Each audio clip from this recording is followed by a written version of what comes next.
to Singapore Symphony Orchestra's Musical Soundbites, Enigma Variations, Episode 3. It's Conductor Jessica here, and I'm all ready to explore the next 4 soundbites from Elgar's Enigma Variations with you. Now, we've had the strings and the woodwind. Can you guess which section of the orchestra we're going to be discovering today? Yes, it's our fabulous brass section. I love conducting the brass section in an orchestra. They can play with so many different interesting sounds and colours and a whole range of dynamics and techniques.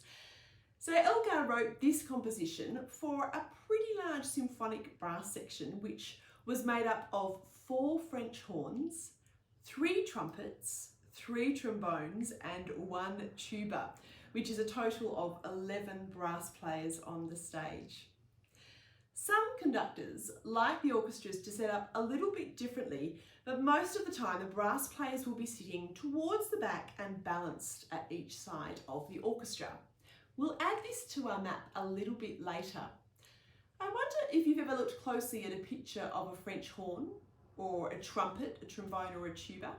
You might have noticed all the tubes that curve around in a circle or an oblong shape, which is quite different to the straight cylinders of the woodwind.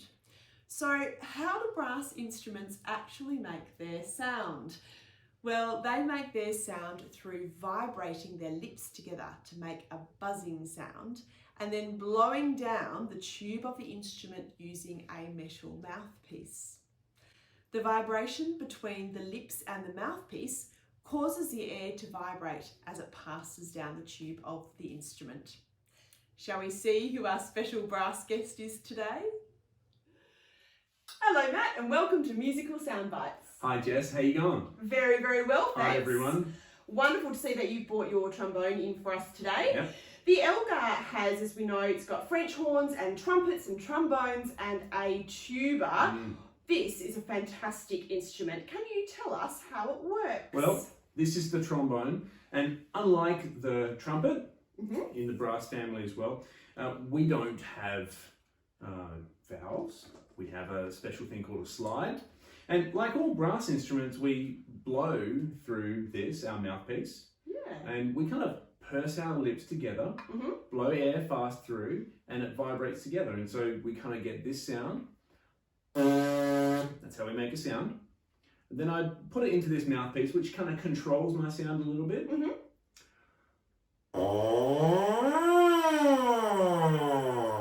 Just like that. So if I want to go higher, I blow faster air. If I want to go lower, I blow slower air. And then if I put it into the instrument, just like all brass instruments, the instrument then amplifies that sound and makes it louder and changes the colour of it a little bit.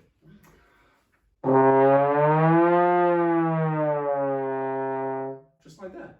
Wow, looks like you need to have pretty long arms to play the trombone. Now, have you got other ways to change the pitch as well? I do. The challenge with the trombone is that the slide is very long. And so sometimes we have to play music like this. And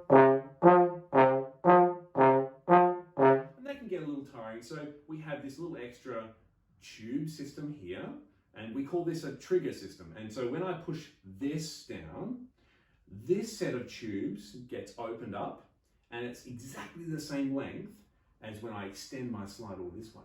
So instead of having to do this, I can do this, which makes things very convenient. I can see your thumb moving it there. That is very clever indeed. And how much are your lips actually also changing the pitch and the notes as well? Well, when I want to go faster, when I want to play higher, I produce a faster sound. And what that does is it means that I can change pitch even without moving the slide. So I can play low with a slow wide air. And then if I make it go slightly faster, and I can go quite low. Wow, that's got a really big range, hasn't it? Matt, to finish off, do you think that you could play us something lovely on the trombone for us to listen to? I'd love to. Great.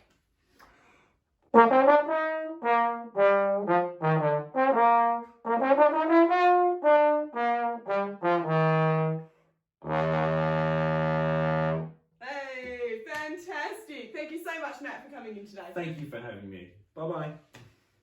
Did you learn something new about the brass just then? Now, the brass don't do a huge amount in the next couple of variations, but you sure are going to hear them at the end of today. I think they might be saving their very best till last. Today's first variation is a beautiful melody that climbs up, up, up in the clarinets and then answers by descending down in the melody played by the string section. The next time that we hear this theme repeated, it sounds a little bit the same in that the notes still all climb up, but this time we hear it played staccato, which means the notes are short and bouncy, which makes the sound a little bit more playful. Composers often use this technique, choosing similar notes, but varying it in a way that we still recognise the melody, but get to enjoy a different interpretation of it. Elgar composed this delightful variation for Winifred Norbury, who was a secretary at the Worcester Philharmonic Society. Now, as always, you can simply close your eyes and enjoy the wonderful sounds of the Singapore Symphony Orchestra playing, or you can join me by picking up a pencil and some paper and draw along as we listen.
It's time now for us to listen to one of the most famous movements of Elgar's Enigma Variations, called Nimrod.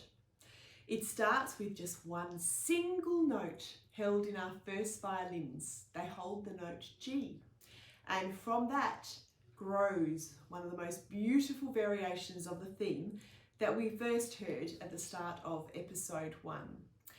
You'll hear it played first by the string section, and as it starts to build, the woodwinds join in, followed by the magnificent sounds of the brass and percussion as they all open up and combine their harmonies together to play the theme. Elgar dedicated this very moving variation to a close friend of his called Augustus, who was a music editor and helped and inspired Elgar greatly in his composing.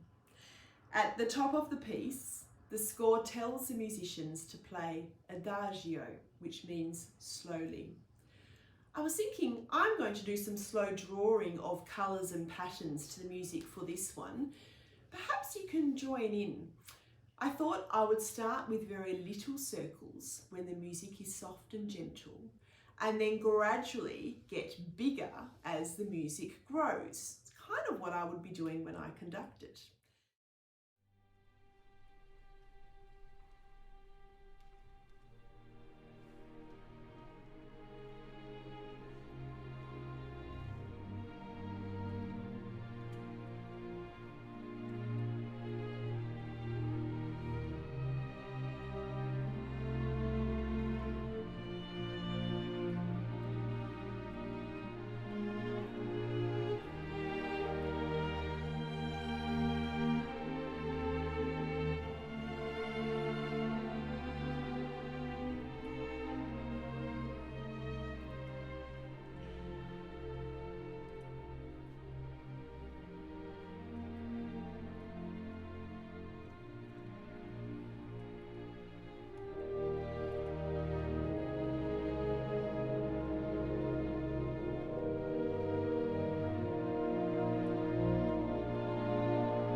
That music was so beautiful, it made me feel like I needed to take a big deep breath in and a deep breath out.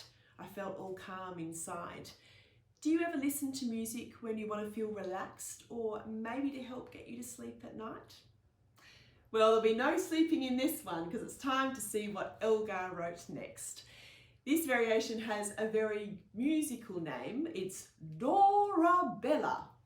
This variation was written for Elgar's friend Dora Penny, who had a little stutter, which we hear imitated by the woodwinds. The orchestration is very light and sparse, and it has lots of fast little turns and twiddles in the strings. It doesn't have any brass in this variation, however, look what I found. It's my trumpet. So I thought that while we listen to Dorabella, we could have a go at drawing this trumpet. Here we go.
What did your trumpet look like?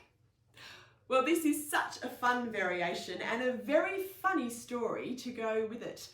They say that Elgar thought of this tune after watching his friend's great bulldog, Dan, scurry along the bank of a river, fall down the steep bank into the water and paddle furiously upstream to find a place to land safely out of water.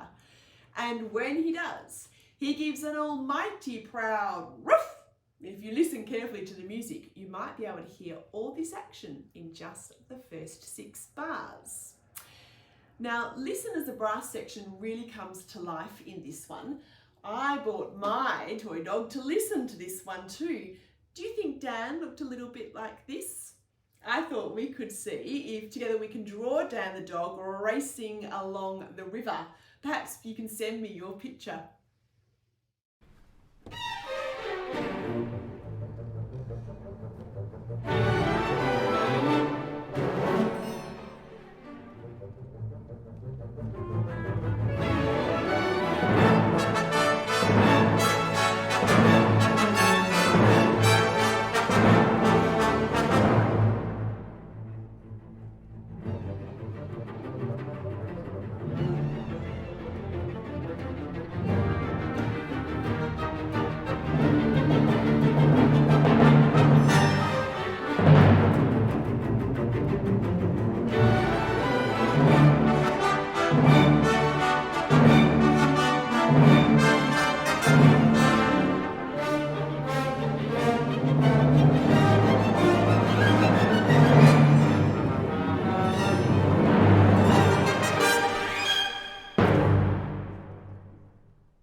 What a great performance by the Singapore Symphony Orchestra.